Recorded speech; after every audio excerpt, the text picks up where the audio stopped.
I often refer to house flipping as the gateway drug, and that might sound a little weird, and I get it, but let me explain what I mean. So there's 4 steps to a flip. There's find, there's fund, there's fix, then there's flip.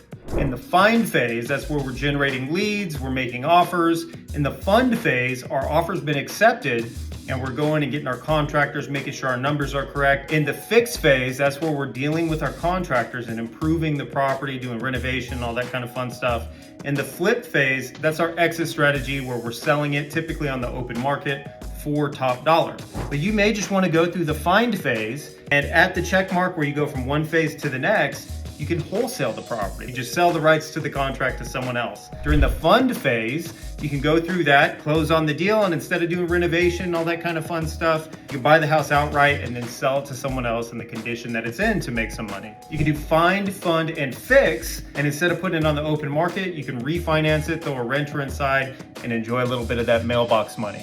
And if you go all the way through, you can flip it, make money at the end of the day. There's so many ways to make money off of house flipping if it's done correctly, that it by far is the most lucrative way to get in the game. And then all sorts of doors open up if you can master the house flipping game. That's why I think house flipping is the gateway drug, and that's my preferred way to make money with real estate investing. Talk to you soon. Happy investing.